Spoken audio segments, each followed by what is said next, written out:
Bonjour à tous. Semi Zewi, partenaire EY Consulting. C'est un plaisir de vous accueillir, c'est un plaisir d'avoir une belle présence aujourd'hui sur un thème qui nous paraît à la fois d'actualité, c'est ce qu'on dit souvent, mais doublement au cours de cette année 2020. Et si nous, chez EY, nous poursuivons en fait la réalisation de ces webinaires parce que nous estimons en fait que c'est une excellente occasion de partager autour de nos clients, de nos contacts, de partager des réflexions sur comment faire, comment être encore plus réactif. Et le sujet d'aujourd'hui nous amène encore plus à le faire, notamment autour de la logique de digital sales prise dans sa globalité. Un mot pour ceux qui peut-être nous connaissent un peu moins. Donc, EY en Tunisie, c'est une équipe de 450 associés et collaborateurs, dont près de 150 consultants, actifs en Tunisie, bien sûr, actifs également en Afrique francophone auprès de nombreuses entreprises de divers secteurs. Dont un certain nombre, je dirais, vivent aujourd'hui la crise et la crise Covid comme étant une opportunité de faire évoluer leur modèle opératoire. Et c'est le sujet qui nous intéresse aujourd'hui. Merci encore de votre présence. Alors, merci Sisemi. Bonjour à toutes et à tous. Je vous souhaite la bienvenue à ce webcast sur le développement des ventes en ligne. Alors, je vais commencer par me présenter. Je suis Amira Jamoussi, directeur au sein de la division stratégie et opération de EY Tunis, avec une expertise grande consommation et retail. Alors, avant de rejoindre EY, j'ai travaillé pendant 12 ans chez Carrefour. J'ai été directeur de la supply chain puis directeur des achats. Alors, pendant ce webcast, j'aurai le plaisir d'être accompagné par deux partenaires EY Parthenon Paris, qui est le bureau de conseil en stratégie de EY. D'abord, Fabien Bouskila, qui est le market leader pour le marché grande consommation et retail pour la région Europe de l'Ouest et Maghreb. Alors, Fabien, lui, il aide les entreprises à construire leur stratégie et plan de transformation, et donc particulièrement dans le domaine du digital et de l'omnicanalité. Alors ensuite, on aura avec nous aussi Ludovic Passé, qui est aussi partenaire chez EY Parthenon, avec une expertise grande consommation et retail aussi. C'est le sujet du jour. Et un focus sur la stratégie de digitalisation et notamment le direct to consumer dont il va nous parler plus tard pendant ce webcast. Alors, en guise d'introduction, nous allons répondre à la question de pourquoi développer les ventes en ligne.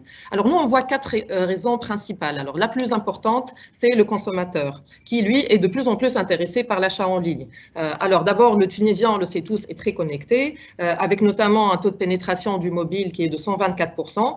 Mais il y a une idée reçue en Tunisie que le Tunisien se connecterait uniquement pour s'informer et se divertir, mais pas pour acheter. Alors nous, on pense que c'est faux. Parce qu'en fait, finalement, le Tunisien veut acheter en ligne, mais ne veut pas payer en ligne. C'est vrai qu'il y a cette problématique de paiement en ligne, mais en revanche, l'acte d'achat, lui, fonctionne plutôt bien en ligne. Et donc, pour illustrer cette idée, je vais vous parler d'une étude menée par la CEVAD, qui est la Chambre syndicale nationale du commerce électronique et de la vente à distance, qui a été faite auprès d'internautes avant le Covid.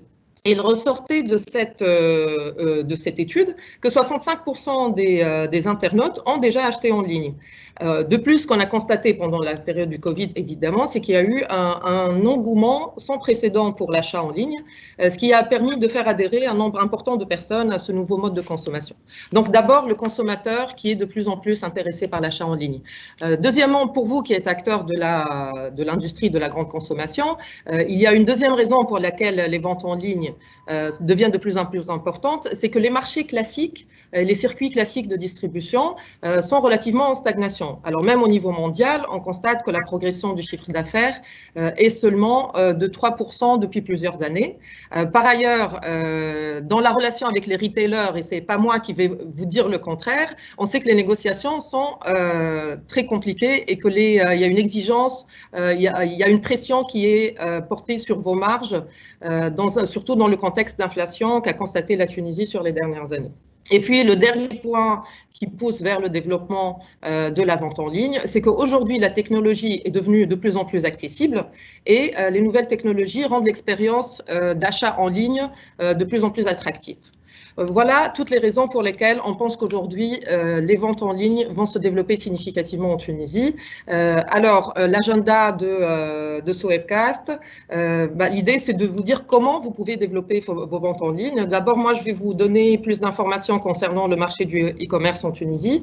Ensuite, Fabien vous donnera plus d'insights sur le comportement des consommateurs avec le Covid, les évolutions qui ont été constatées. Il vous exposera les stratégie de digitalisation qui se présente. Il vous parlera du indirect e-commerce et ensuite Ludovic interviendra au sujet du direct to consumer.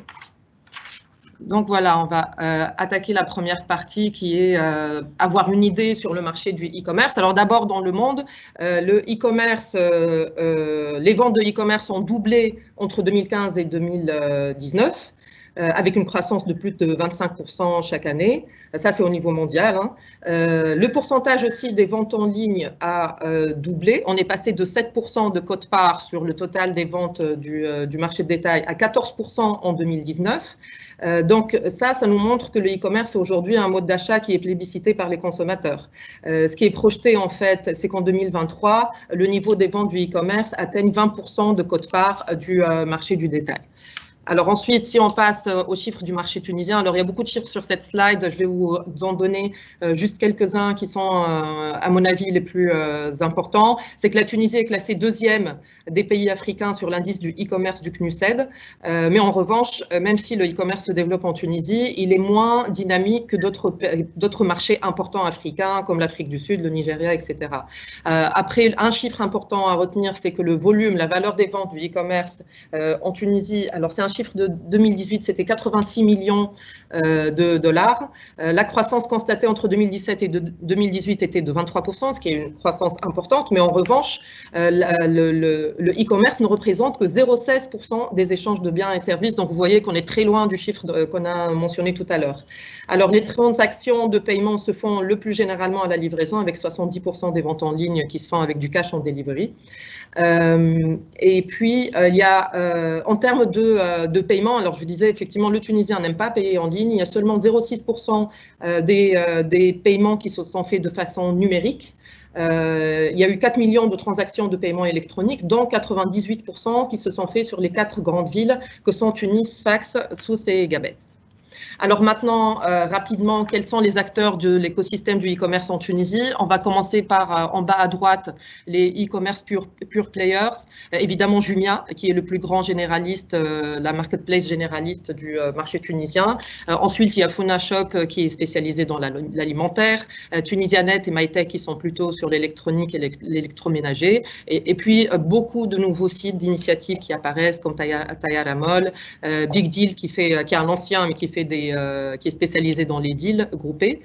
Ensuite, il y a les e-retailers. Alors, dans les e-retailers, on va trouver les enseignes classiques de distribution spécialisée, textile ou parfumerie, comme Hamadi Abid ou Fatal, et évidemment, les retailers généralistes, Géant, Monoprix, Carrefour, etc.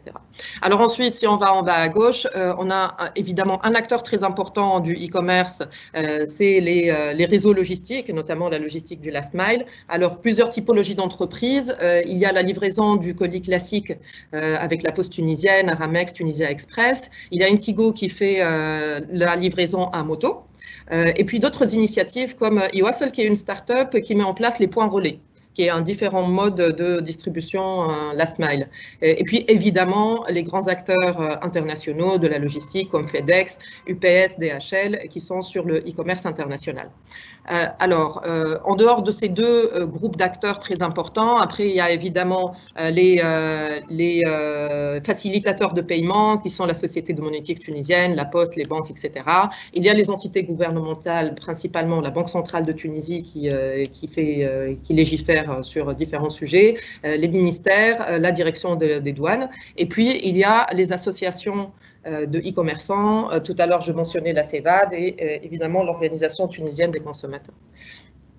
Alors maintenant, je vais vous donner une idée en fait sur comment s'est comporté le e-commerce pendant et après le confinement. On a trois grands groupes. D'abord les e-commerçants, les pure players. Et là, pour le coup, ce sont les grands gagnants de la période du confinement parce qu'ils ont vu la demande croître de façon exponentielle. Ils ont pu assurer une qualité de service relativement bonne, même si c'était compliqué pendant cette période-là. Et de ce fait, ils ont pu recruter durablement de nouveaux clients.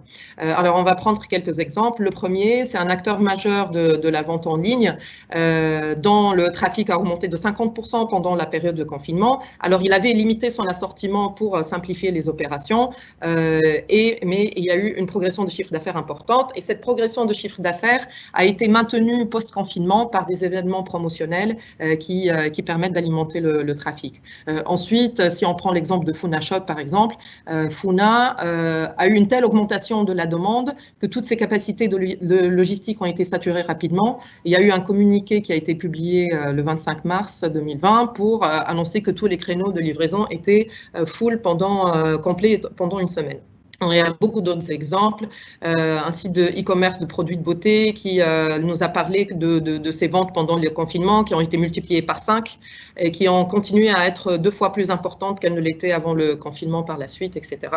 Maintenant, si on passe aux retailers classiques, eux, face à la fermeture de leurs magasins, ils ont dû réagir et proposer rapidement une offre en ligne, mais dans des conditions extrêmes et un peu compliquées. Alors, post-confinement, ce chiffre d'affaires en ligne a baissé puisque les clients sont retournés dans les magasins. Mais en revanche, aujourd'hui, il y a une approche un peu plus structurée de la vente en ligne qui est en train de se mettre en place. Alors Carrefour en Tunisie a lancé un service de commande en ligne qui s'appelle Carrefour Livré chez vous, avec un assortiment de produits limité et une couverture géographique restreinte au Grand Tunis. Géant Monoprix a travaillé avec Intigo pour, pareil, avoir une activité de livraison à domicile. Alors aujourd'hui, Géant a lancé Géant Drive, Monoprix a lancé le Click and Collect sur 5 magasins. Pour les acteurs, les grands acteurs du textile, par exemple, ils n'avaient pas de site de vente en ligne. Donc, en fait, ils ont mis en place un système de commande sur WhatsApp. Ce canal a été maintenu post-confinement, mais avec des ventes qui se sont beaucoup affaiblies. Et puis après, pendant cette période du confinement, il y a eu énormément d'autres initiatives, des comptes Facebook qui se sont proclamés e-commerçants, les commerçants de quartier qui ont fait la livraison à domicile et qui, pour le coup, ont aidé à éduquer le consommateur tunisien à ce nouveau mode de livraison. Malheureusement, la majorité de ces initiatives se sont arrêtées après le confinement. Donc voilà ce qu'on pouvait dire du marché du e-commerce en Tunisie spécifiquement. Maintenant, je vais passer la parole à Fabien qui va vous présenter la suite. Oui, bonjour à tous. Donc Fabien Bouskila. Je vais vous parler de l'évolution du consommateur à l'heure du Covid-19. C'est un sujet qui est central pour l'ensemble de l'industrie. Donc on a investi chez EY dans une grande étude. On en est à la vague 4 depuis le mois de mai, pour essayer de bien comprendre comment les habitudes des consommateurs sont en train d'évoluer sur l'ensemble des pays qu'on couvre. Donc, c'est une étude qui a été menée dans une quarantaine de pays auprès d'échantillons représentatifs des consommateurs et qui a pour objectif d'aller au-delà de ce que on entend dans les médias aujourd'hui beaucoup sur le fait que effectivement les clients vont réduire leurs dépenses et acheter moins, acheter plus sain, oui, certainement. On a essayé de comprendre plus en détail exactement ce qui était en train de se passer et surtout comment les consommateurs vont faire évoluer leurs habitudes d'achat, leur comportement d'achat dans les prochaines années. Alors avant de faire un focus plus spécifiquement sur le digital, c'est quand même important qu'on ait en tête l'évolution de ces comportements. On a distingué dans cette étude 3 grands temps. On a le temps now, c'est-à-dire en ce moment, comment les consommateurs se comportent en ce moment.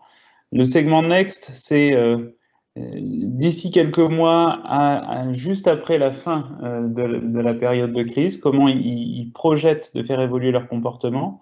Et puis beyond, c'est à horizon 3-5 ans, comment ils voient évoluer leur comportement.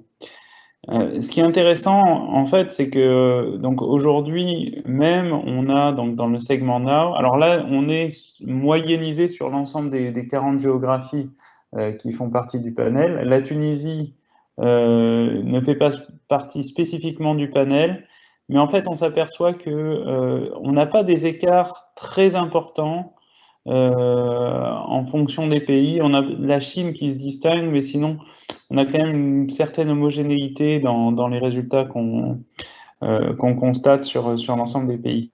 Et ce qui est intéressant de voir, c'est que, en fait, aujourd'hui, on a 4 grands comportements.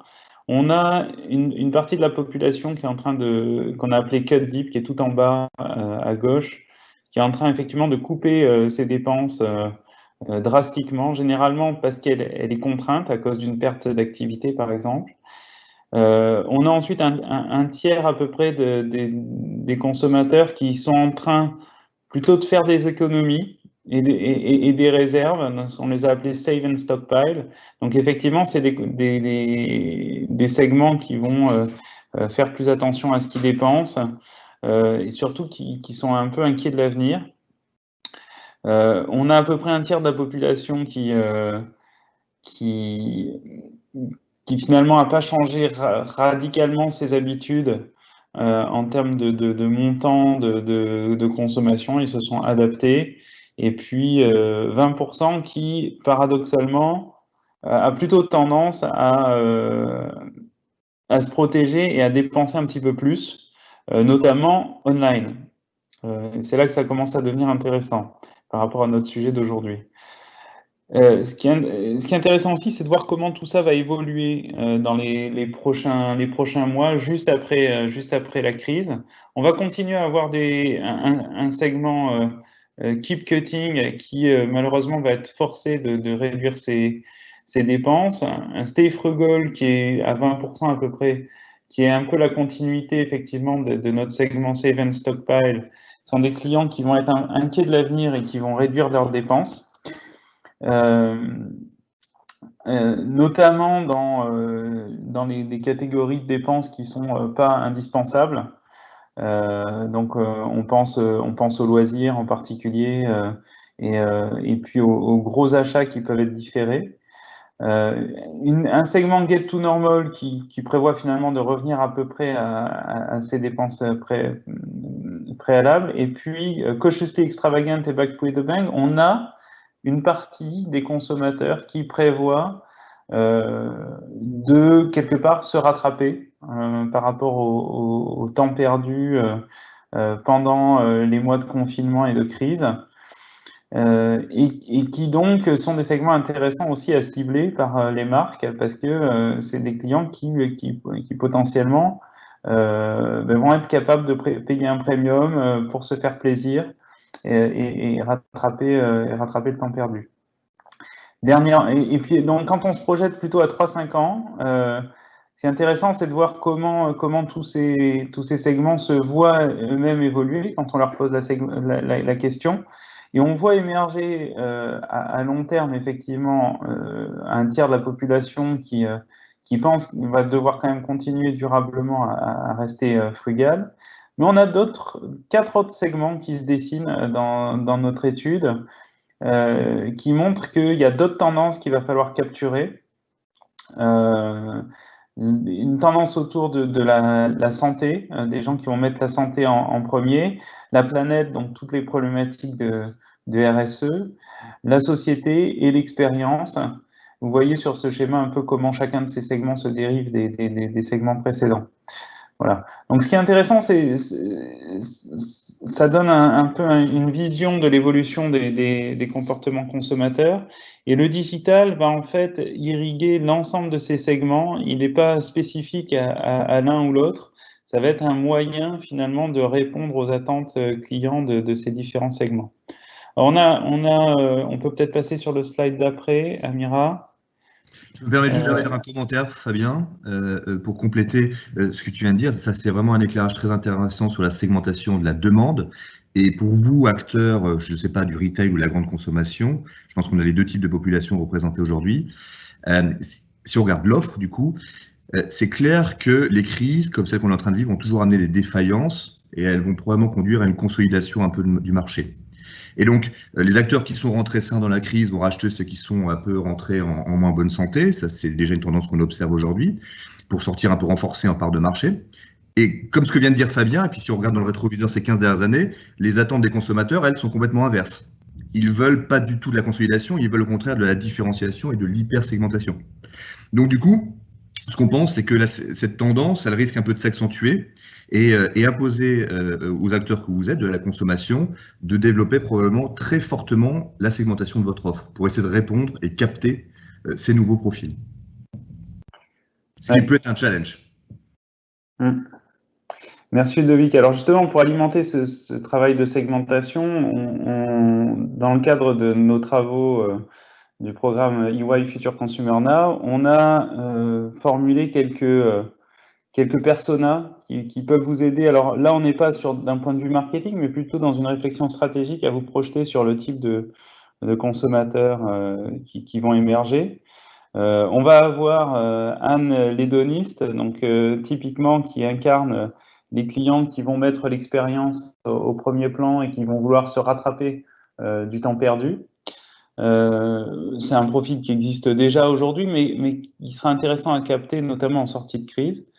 Greg le bon citoyen, ça c'est un personnage qui est quand même qui est un peu nouveau par rapport à ce qu'on connaissait avant le Covid. C'est typiquement le consommateur qui va mettre un masque, pas pour se protéger lui, mais pour protéger les autres. C'est quelqu'un qui est très attentif à la société. Il va avoir les applications Stop Covid sur son mobile pour être sûr de contribuer quelque part au bien-être de la société dans son ensemble. Et il y a une manière de lui parler qui peut être particulière et qui peut attirer son attention et qui sera intéressant à prendre en compte. Mary the Mindful, on est plutôt dans le consommateur soucieux de l'environnement, d'acheter local, etc. Et puis Anna the Anxious, on va retrouver notre consommateur contraint qui peut être obligé de réduire ses dépenses. Donc ça, c'est un angle qu'on utilise, nous, pour adresser les différents consommateurs de demain. Si on avance, Amira, sur un peu ce que nous apprend notre étude, on s'aperçoit que dans l'ensemble des pays, on va avoir une évolution radicale des modes de consommation. C'est ce que nous disent les clients. Comme vous le voyez, on a 43% qui pensent qu'ils vont changer la manière dont ils vont faire leurs courses, leurs achats globalement. C'est encore plus fort dans les pays émergents comme l'Inde, l'Indonésie, le Brésil. Alors à la fois, on va avoir des comportements d'essayer de passer moins de temps et moins souvent dans les grandes surfaces, de faire plus attention à tout ce qui va être hygiène et globalement problèmes sanitaires. Et donc naturellement, effectivement, tout ça sur l'ensemble des segments qu'on vient de présenter va pousser à une consommation online plus forte dans l'ensemble des pays. Et là, vous le voyez, c'est encore plus marqué en Inde, par exemple, en Chine, en Indonésie, encore plus que dans les pays développés, sur lesquels on a pourtant pas une pénétration encore très forte, hein, même si on a fait à peu près 3 ans de croissance en 2 mois. On voit que en 2 mois de confinement, on voit que c'est encore en Inde ou en Chine qu'on a encore le plus de potentiel. Alors si on avance sur voilà, des quelques exemples concrets en France, au UK et aux États-Unis. Effectivement, je le disais, en France, on a gagné 2,4 millions de foyers qui font leurs courses en ligne en 2 mois de confinement, c'est-à-dire qu'on a gagné à peu près 3 ans de croissance du drive et de la livraison à domicile en à peine 2 mois. Alors, on ne va pas garder forcément tous ces foyers, il y en a une partie qui ont été un peu déçus de leur expérience, mais on estime qu'on va avoir à peu près la moitié de cette pénétration qui va perdurer dans le temps. Et donc, aujourd'hui, tous les acteurs avec qui on travaille en France sont en train de s'adapter à cette nouvelle donne, à la fois côté retailer et côté marque aussi, puisque il faut être pertinent, efficace dans la manière dont on est présent online. On a en France un acteur qui s'appelle Shopopop qui fait de la livraison collaborative, c'est-à-dire que un consommateur, quand il fait ses courses en drive, peut choisir de se faire livrer, mais de se faire livrer finalement par un autre consommateur pour un prix qui est tout à fait abordable. Généralement, c'est de l'ordre de 5-6 euros. Et c'est une offre qui s'est fortement développée pendant tout le confinement. Pour donner deux autres points de référence, quand on regarde aux États-Unis, Instacart, hein, dont le business c'est de faire des courses à la place du client dans un certain nombre d'enseignes de grosseries aux États-Unis, a prévu 250 000 recrutements dans les 2 prochains mois, sachant qu'ils avaient déjà recruté près de 500 000 personnes. Enfin, c'est des chiffres qui sont complètement étourdissants. Et en Angleterre, on a une ouverture d'un nouvel entrepôt par Waitrose au nord de Londres de 25 000 m² pour doubler sa capacité de livraison de la capitale. Donc, les acteurs, effectivement, sont en train d'adapter leur stratégie pour poursuivre cette tendance de digitalisation, et tous nos clients au quotidien, notamment dans le retail, à la fois d'ailleurs alimentaire et spécialisé, ont mis tout en haut de leur agenda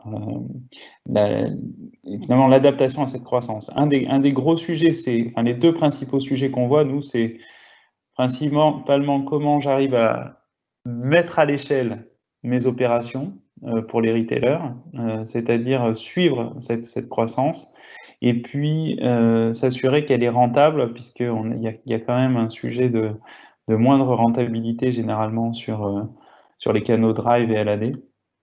Donc ça, c'est un vrai sujet pour nos amis distributeurs. Côté grande conso et marque, on va faire avec Ludovic 2 focus plus spécifiques sur la manière dont les acteurs sont en train de s'adapter.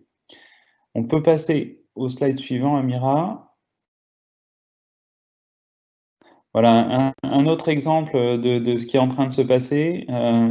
Les chaînes de valeur, en fait, et l'environnement pour les distributeurs va évoluer encore fortement dans les prochains mois. Deux exemples concrets.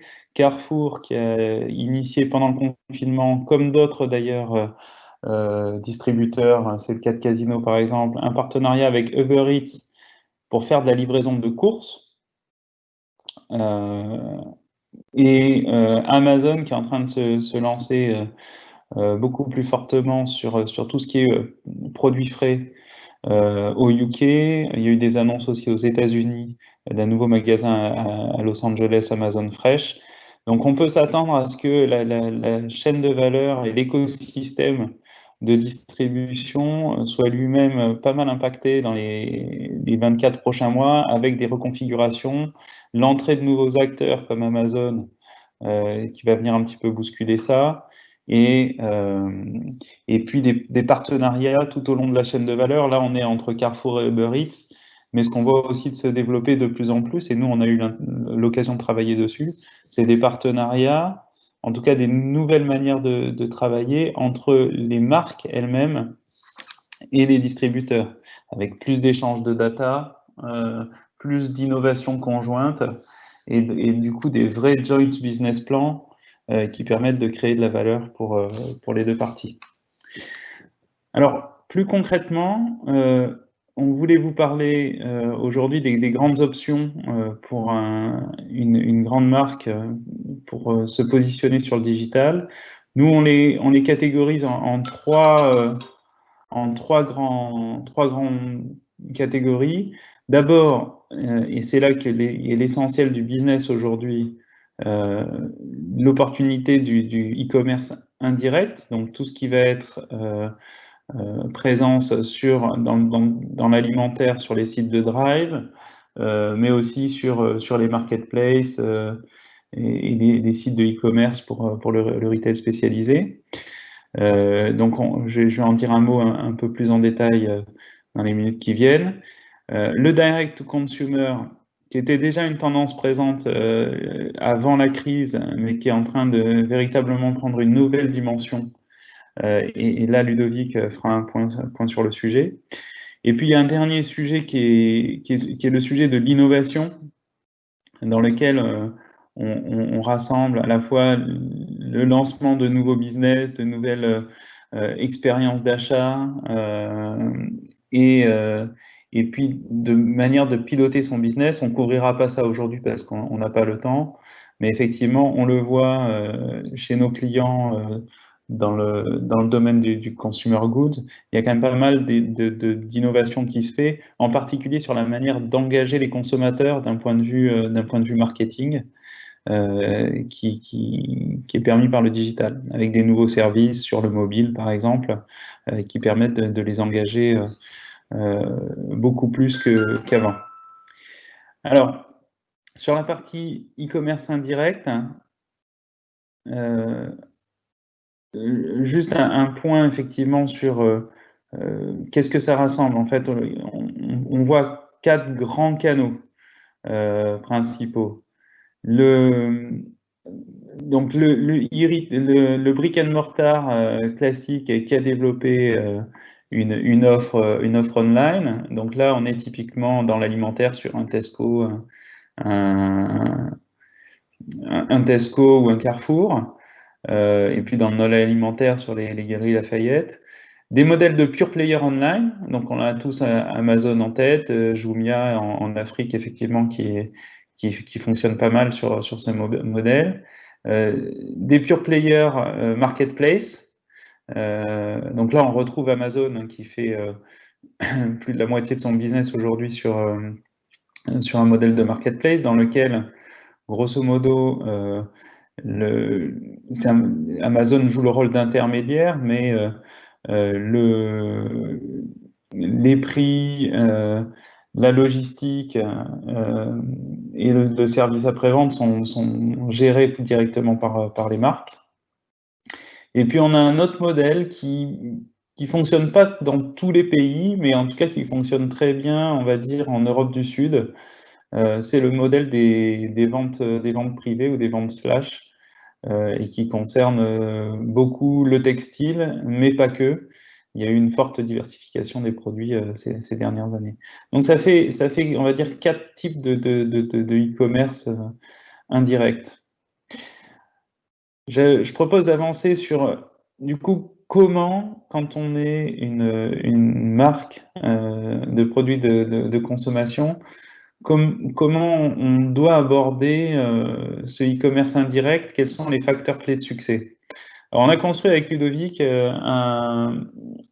un cadre d'analyse issu de l'ensemble de nos expériences sur le sujet auprès des acteurs du secteur, qui nous permet en fait, c'est le cadre qu'on utilise nous pour faire nos évaluations de maturité de nos clients sur ces sujets. Donc derrière, on a tout un questionnaire qu'on utilise généralement pour démarrer un peu nos diagnostics. Donc cette analyse, en fait, elle se structure en 3 principaux piliers pour savoir si aujourd'hui vous êtes prêt pour adresser cette opportunité e-commerce. Le premier pilier, c'est un pilier de stratégie, savoir exactement où on va, comment on y va. Where to play, how to win. Donc grosso modo, les principaux sujets à traiter, c'est clarifier l'ambition qu'on se donne, parce que si on n'a pas d'ambition, c'est compliqué derrière de mettre des moyens et d'aligner l'ensemble de l'organisation. Avoir une bonne compréhension des consommateurs que vous allez cibler en ligne, avec une vision claire de la segmentation. Le rôle stratégique qu'on donne au e-commerce par rapport au offline, comment il s'insère en particulier dans l'expérience du consommateur, et qu'est-ce qu'on lui apporte en ligne qu'on ne lui apporte pas offline, et inversement. Le rôle de chacun des canaux e-commerce, puisqu'on l'a vu, il y en a différents. Eux-mêmes doivent être complémentaires dans la manière dont ils adressent les besoins du consommateur. Quelle stratégie pour le cross-border e-commerce qui est en fort développement? Les clients hésitent de moins en moins à aller commander sur des sites en Allemagne, par exemple, qui sont souvent bien faits, pas chers, et donc pour se faire livrer en France, par exemple. Nous, c'est ce qu'on voit chez nous. Je pense que c'est encore plus le cas en Tunisie, par exemple. Et puis, comment, parmi l'ensemble des e-retailers avec qui vous pouvez travailler, comment vous les priorisez? Quelle proposition de valeur vous leur adressez pour vous différencier? Sachant que vous devez allouer vos moyens aussi, et donc c'est important d'avoir cette notion de priorisation. Deuxièmement, la différence va se faire dans l'excellence commerciale, le choix d'assortiment, le pricing que vous préconisez aux distributeurs, l'animation commerciale toute l'année, et notamment la promo, la manière dont vous générez du trafic sur leur site, à la fois en organique, avec la qualité des fiches produits, etc., mais aussi de plus en plus avec du paid search. Quand vous êtes sur Amazon aujourd'hui, il y a un fort développement des mots-clés sponsorisés, par exemple, sur Amazon, qui représentent maintenant une part significative de la marge d'Amazon. Il y a une stratégie de contenu online, donc le contenu des fiches produits, mais aussi à l'extérieur du site, qui est clé aussi dans l'expérience commerciale, et puis les ratings and reviews qui sont fondamentales pour déclencher l'achat. Et puis enfin, et c'est souvent là-dessus que se posent le plus de questions au démarrage de ce type d'activité, c'est l'operating model. Il y a une vraie question de la manière dont on positionne l'activité e-commerce au sein de l'organisation par rapport aux ventes, par rapport au marketing. Il n'y a pas une bonne organisation, il y a des modèles qui ont leurs avantages, leurs inconvénients, en fonction notamment de l'historique et de la culture de la société, mais aussi en fonction de la maturité que vous avez par rapport au e-commerce. Il y a un sujet sur le dimensionnement et l'allocation des ressources qui est fondamental, et en particulier qu'est-ce que j'internalise, qu'est-ce que j'externalise à chaque étape de ma maturité. Des process qui sont souvent nouveaux, un peu différents de ce qui a pu être fait dans le passé avec notamment des retailers brick and mortar qui demandent plus d'agilité. Le management des agences digitales qui vont intervenir à la fois sur du marketing, mais du coup de plus en plus aussi sur du trade marketing, du e-trade marketing, comment j'évite de travailler en silo entre ce que va faire une direction marketing d'un côté et une direction commerciale e-commerce de l'autre, c'est un vrai sujet. Comment j'engage mes consommateurs sur le digital, comment j'adapte ma supply chain, notamment pour m'adapter aux demandes d'un Jumia ou d'un Amazon qui vont avoir des demandes particulières, par exemple en termes d'emballage, en termes de flexibilité et de réactivité sur les commandes. Ensuite, on a un certain nombre d'enablers techniques, de Product Information Management, de Data Asset Management, qui sont clés pour sécuriser votre présence sur Internet. Et puis, de manière plus classique, il y a un travail de change management à faire dans les équipes, parce que tout ça va bousculer un petit peu les organisations existantes, des nouveaux indicateurs de performance et dispositifs d'animation qu'il faut mettre en place.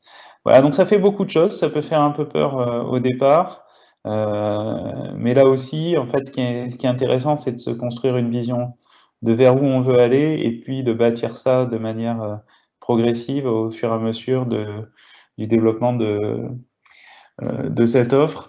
Ce qui est intéressant, en fait, c'est que en le faisant bien, vous pouvez rapidement prendre des parts de marché par rapport à d'autres acteurs concurrents qui se sont pas bien organisés. Et donc, sachant que c'est un canal qui va croître, c'est vraiment l'occasion de faire bouger les lignes du jeu concurrentiel. Voilà, donc nous, la manière dont on travaille généralement avec nos clients là-dessus, c'est qu'on commence par faire un diagnostic de l'existant, de où vous en êtes. Ensuite, on met en place un playbook. Donc, ce qu'on appelle playbook, en fait, c'est justement l'ensemble des bonnes pratiques qu'on souhaite mettre en place pour réussir sur le e-commerce indirect et qui sont adaptés au stade de développement de l'entreprise, à son ADN et qui permettent de progressivement développer les parts de marché sur l'e-commerce. Et puis ensuite, on peut aller plus loin et développer véritablement un plan de performance. On a des outils digitaux, on a des partenaires avec qui on travaille qui permettent de piloter typiquement la qualité de la présence d'une marque sur les différentes plateformes e-commerce et qui nous permettent du coup de véritablement piloter et améliorer au quotidien la performance e-commerce. Voilà un peu comment peut se passer ce voyage, cette journée dans le développement du e-commerce. Voilà, c'est tout sur la partie e-commerce indirect. Je propose de laisser la parole donc à Ludovic qui va vous parler maintenant d'une rupture qui est en train d'arriver de plus en plus sur le direct to consumer. Merci Fabien. Page suivante, s'il te plaît, Amira. Merci.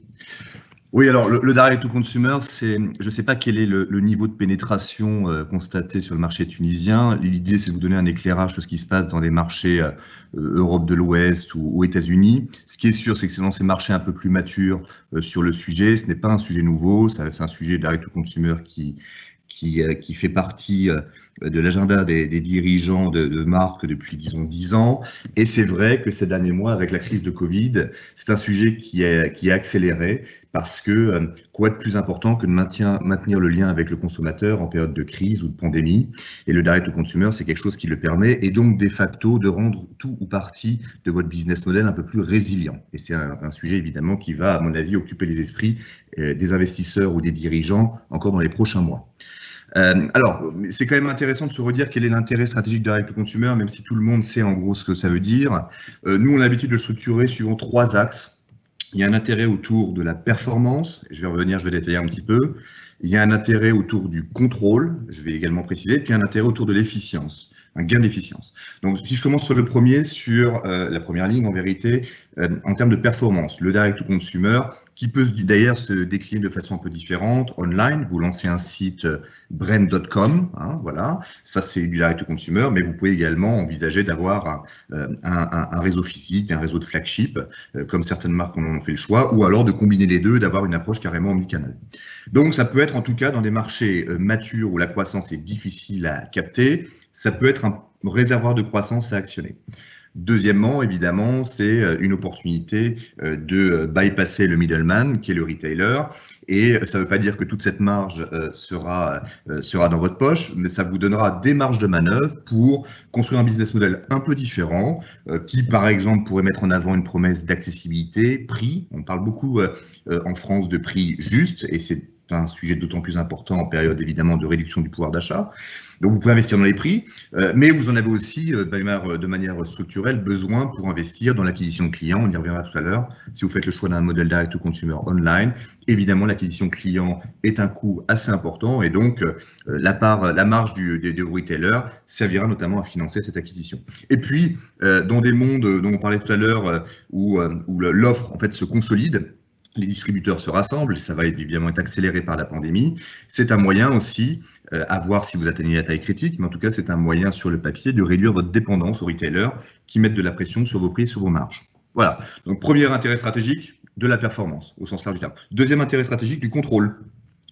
Dans un marché où, j'enfonce une porte un peu ouverte, hein, mais on a une prolifération de marques, Pour faire une différence, c'est important de pouvoir contrôler un certain nombre de choses. Contrôler évidemment votre politique prix, d'accord, et notamment avec l'avènement du digital, on sait à quel point sur les marchés par exemple non alimentaires, il est compliqué de ne pas retrouver ces produits qu'on a lancés, sur lesquels on a innové, on les a lancés il y a 6 mois, les retrouver à des prix tapés à moins 30, moins 40% quelques mois après. C'est évidemment un phénomène d'érosion de valeur qu'il faut essayer de contrer. Et donc, le direct to consumer est un premier moyen de le faire. Et puis, il y a globalement, et je ne vais pas revenir dessus, Fabien l'a très bien expliqué, cette hyper-segmentation des profils conso implique le besoin de contrôler l'expérience que vous allez délivrer à vos cibles de consommateurs. Et une fois de plus, le direct to consumer le permet. Last but not least, évidemment, contrôle de la donnée client. On sait à quel point aujourd'hui des partenariats entre les retailers et les marques sur le partage de données est compliqué. En France, la norme, c'est de monétiser cette donnée. Et donc, du coup, le direct to consumer, une fois de plus, est un moyen d'accéder à cette donnée. De là à construire une base de données de 10 millions de consos bien qualifiés du jour au lendemain, probablement pas. Mais en tout cas, c'est une brèche sur laquelle ça vaut le coup de se pencher. Et puis, troisième sujet, évidemment, c'est l'efficience, et l'efficience au sens du marketing digital. Évidemment, c'est un peu le corollaire du point d'avant, c'est-à-dire que si vous accédez à une donnée client qualitative, vous pouvez mieux cibler votre audience et par conséquent améliorer le ROI de vos campagnes digitales, sans compter que si vous optez pour un modèle direct to consumer online, eh bien, il y a des barrières à l'entrée qui sont relativement faibles, y compris technologiques. Lancer un site internet aujourd'hui, c'est quand même quelque chose qui est accessible, même pour des start-upers, donc pour des grosses marques établies, c'est un peu moins un sujet. Et puis, ça permet également de personnaliser votre communication et vos offres vis-à-vis de vos consommateurs, qui est une des attentes qui est en train de s'accélérer avec le Covid. Page suivante, s'il te plaît. Amira. Merci. Voilà, alors évidemment, il y a un mais, alors c'était la page précédente, oui parfait, merci. Il y a un mais, ça vient avec son lot de challenges, on a l'habitude nous d'en voir 4 principaux, je vais vous les détailler rapidement. Le premier, eh bien, c'est de mettre en place un modèle économique qui soit viable et qui soit scalable. Viable parce que, évidemment, c'est un modèle économique bien différent du business wholesale, dans lequel vous avez des nouveaux coûts qui apparaissent, avec une nouvelle logistique, du last mile delivery, et puis vous avez toute cette logique d'acquisition client et de coûts marketing digitaux qui pèsent très lourd dans l'équation. Et puis scalable, parce que une fois que vous avez trouvé une équation économique qui soit rentable, j'ai envie de dire, pour financer tous les coûts à la commande, e-commerce, eh bien, il faut générer du volume et atteindre une certaine taille critique parce que derrière, on a des hommes et des femmes qui constituent nos nouvelles équipes, qui apportent des nouvelles compétences et qu'il faut bien financer, ainsi que les investissements technologiques. Et donc, il y a un sujet de proposition de valeur et de trouver un angle qui permette en tout cas de justifier le fait que le consommateur bypass la facilité, la simplicité qu'apporte un retailer traditionnel avec une logique de tout sous le même toit. Donc, il y a peu de barrières à l'entrée, j'ai dit tout à l'heure, et effectivement, de notre point de vue, il y a un certain nombre de barrières à la rentabilité du business model qui, il faut le savoir, peut être potentiellement dilutif par rapport au business traditionnel wholesale, pour les raisons que je viens d'évoquer. Maintenant, si c'est un contributeur significatif à la croissance de demain, c'est quelque chose que également les investisseurs peuvent entendre. Deuxième sujet ou challenge, il est peut-être le plus évident, c'est qu'évidemment, aujourd'hui, proche de 100% de votre business est fait avec des retailers traditionnels. Demain, peut-être que ça sera 90-95%. Ça restera du coup votre business majoritaire. Et donc, il ne faudrait pas qu'en lançant le direct to consumer, vous mettiez à risque 90% de votre business. Et donc, là, il y a un sujet, une équation, enfin, une ligne de crête à trouver pour essayer de montrer la valeur que peut apporter le direct to consumer pour vous, en tant que marque, évidemment, mais pour vos partenaires retailers, parce que le direct to consumer, ça peut être une façon également d'améliorer l'identité de la marque, de mieux porter ses valeurs, d'innover, de tester des innovations qu'ensuite on pourrait ramener sur le canal traditionnel retail pour dire aux retailers, bah, écoute, je l'ai déjà testé sur mon canal direct to consumer, c'est un succès commercial, il n'y a pas de raison que ça ne marche pas chez toi Carrefour. Voilà, donc il y a des façons de gérer ces conflits canaux, mais il faut bien les avoir en tête parce qu'il y a un business significatif sur la table. Troisième sujet, les capabilities.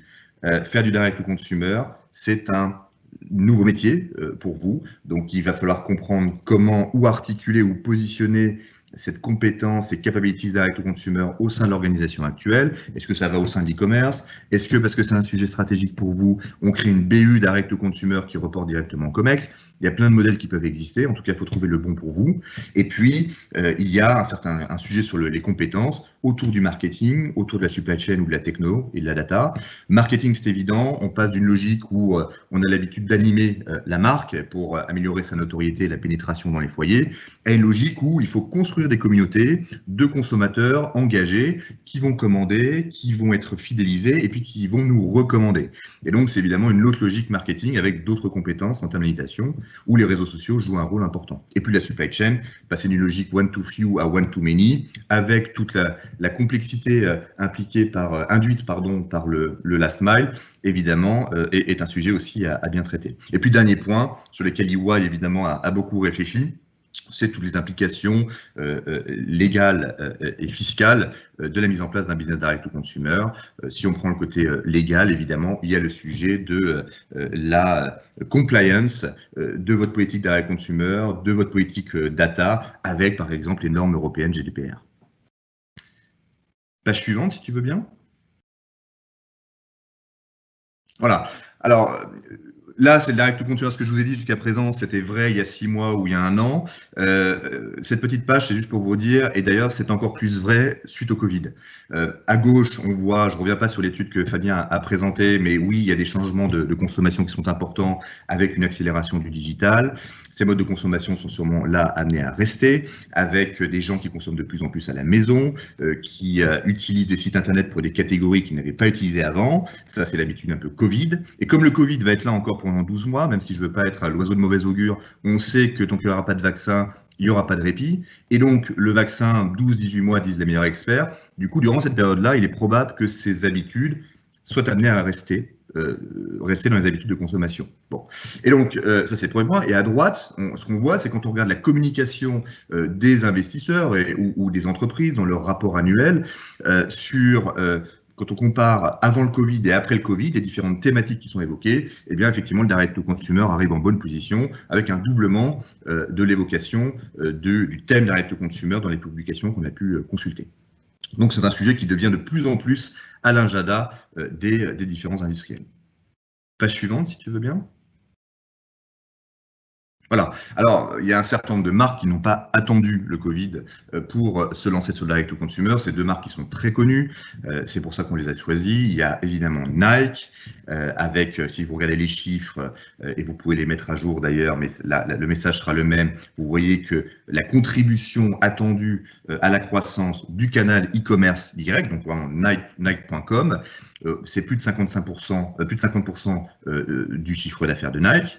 Et puis, vous voyez que la pénétration du direct to consumer at large, je mets dedans le e-commerce, donc vraiment Nike.com, les applications, et je mets également le réseau de magasins en propre, eh bien, on arrive à quelque chose qui est à 35-40% du business total de Nike. Bon, donc ça, c'est un premier exemple. Et un deuxième exemple d'une marque peut-être un peu moins connue, néanmoins, elle a une excellente notoriété. Ben voilà, Dyson, je ne sais pas si vous êtes au courant, mais c'est à peu près 500 millions de business qui est fait sur le site Dyson.com, .fr, tout ce que vous voulez. Donc, c'est un business qui est sizable, premier message. Et puis, deuxième message, c'est une des rares marques qu'on connaisse qui a une pénétration online supérieure au offline, avec 9% sur la catégorie du petit électroménager en Europe en 2017, par rapport à 7% offline, alors que très souvent, quand on parle à nos clients industriels, ils nous disent comment je fais pour obtenir ma fair share online. J'ai 10% offline et j'ai 2 online. Voilà, donc vous voyez que Dyson a réussi, et probablement parce qu'il résonne omnicanal et pas juste direct to consumer, a réussi à rendre la marque tellement forte, tellement présente et bien exécutée sur les différents canaux, à avoir également une fair share importante online. Et donc, page suivante, si tu veux bien. En parallèle des acteurs traditionnels que vous connaissez bien, eh bien, il y a ces fameux troublions qui sont arrivés, on va dire, ces 10 dernières années, au moment, effectivement, où on a commencé à parler de direct to consumer, qu'on appelle les DNVB, pour Digital Native Vertical Brand. Alors, ces marques-là, pour rappel, elles sont effectivement nativement digitales, ce sont des startups qui sont nées online, elles sont verticalisées, désintermédiées, transparentes, en tout cas c'est une politique sur laquelle elles appuient en général très fort vis-à-vis de leurs consommateurs, qui correspond à une de leurs attentes, et obsédées par la satisfaction client. Donc elles cassent complètement les codes de la distribution traditionnelle. Et donc, on a observé plein de DNVB, je ne vais pas vous faire l'histoire, qui ont disrupté un certain nombre de marchés consumer goods, le meuble, l'optique, les produits ménagers, l'électronique, etc., etc., avec des tailles de business sizable, avec des valorisations qui sont probablement au-delà du raisonnable. On a tous l'exemple en tête de Dollar Chef Club qui a été racheté par Unilever 1 milliard. Pour rappel, Dollar Chef Club, c'est un modèle par abonnement de livraison à domicile de lames de rasoir. Bon. Et donc, vous voyez qu'il y a, on disait tout à l'heure, il y avait une consolidation de l'offre, des distributeurs qui se rassemblent, etc., pour mieux négocier avec les grosses marques. Et puis, en parallèle, on a aussi une fragmentation de la demande des clients. Et pour répondre à cette fragmentation de la demande des clients, eh ben, on a, grâce au digital qui limite les barrières à l'entrée, on a une explosion de ces petites marques qui viennent de manière très spécialisée et très segmentée adresser les différents sous-secteurs consumer goods, avec plus ou moins de succès. Alors justement, qu'est-ce qui fait le succès de ces marques-là? C'est la page suivante, si tu veux bien. Si on prend un peu de recul sur le sujet, nous, on pense qu'il y a deux conditions de succès à un modèle direct to consumer. Le premier, c'est la proposition de valeur et son niveau d'unicité. C'est qu'est-ce qui fait que vous avez mis dans votre proposition de valeur des choses qui feront venir, qui vont faire prendre la décision par le consommateur de bypasser les retailers. Donc là, plusieurs façons de le faire. Ça peut être une combinatoire de ces différentes façons à droite ou au contraire un angle appuyé sur l'un d'entre elles. Un travail sur l'offre et sur les prix. Sur l'offre, ça veut dire quoi? Ça veut dire proposer des exclusivités, par exemple, ou des produits packagés un peu différents sur le site internet. C'est évidemment une proposition de valeur sur le prix et une transparence et sur le niveau de prix pour dire, ben voilà, quand tu viens acheter chez moi tel ou tel produit, ne cherche même pas ailleurs parce que tu sais que le produit, je te le propose au prix juste. L'expérience unique, ça c'est important. Casper est un bon exemple, c'est donc livraison à domicile de matelas. Voilà, en termes d'expérience, leur accroche, c'est tout simplement de dire, tu peux tester le matelas 3 mois chez toi, et si tu n'aimes pas, tu connectes sur l'application, tu me le dis, je viens la récupérer, et cela à 0 coût. Voilà. Donc ça fait partie de l'expérience unique, parce que c'est évidemment un des pain points clients d'acheter, de se faire livrer à domicile et de rester avec le matelas et le lit sur les bras sans savoir comment le retourner s'il ne convient pas. Voilà. Convenience, ça c'est des business models un peu innovants où on dit bah, finalement l'expérience d'achat de lames de rasoir c'est quand même pas extraordinaire. Par contre, si je me fais livrer à domicile et ce à la bonne fréquence en fonction de ma fréquence de rasage, ça pour le coup il y a de la valeur à ça et surtout si c'est proposé à un prix juste, à ce moment-là je suis prêt à m'abonner. Bon, ça c'est le business model de Dollar Chef Club. Et puis de plus en plus, il y a des marques qui choisissent un angle un peu plus mission. Impact.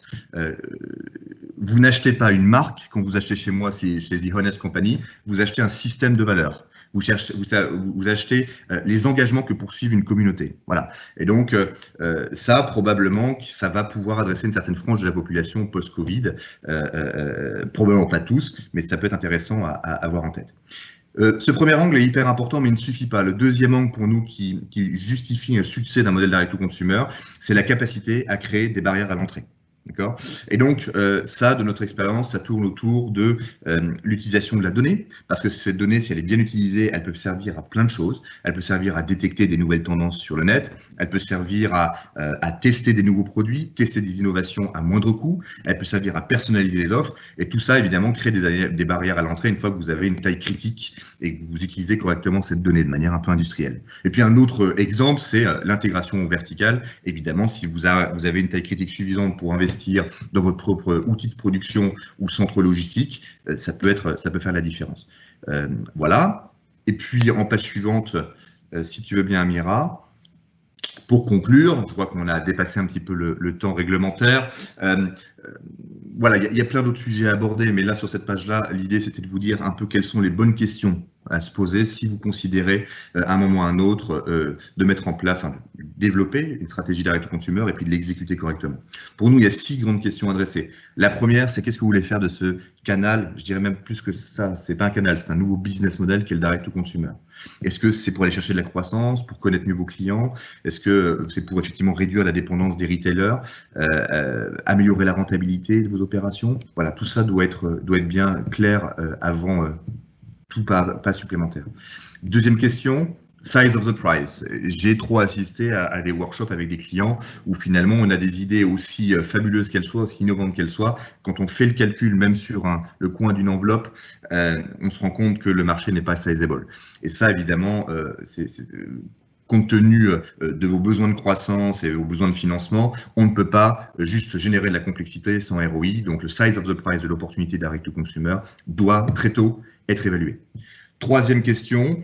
La proposition de valeur et son unicité, je ne reviens pas dessus, on en a parlé. Quatrième question, il faut trouver l'équilibre entre je veux très rapidement faire de la croissance et je veux être rentable. D'accord? Et donc là, il y a le sujet sur toute la chaîne de valeur, de la production jusqu'à la commercialisation et même le service après-vente. Il y a un sujet de stratégie make or buy et comprendre qu'est-ce que vous internalisez en faisant levier sur vos compétences internes versus qu'est-ce que vous externalisez pour aller vite sur le marché et tester votre proposition.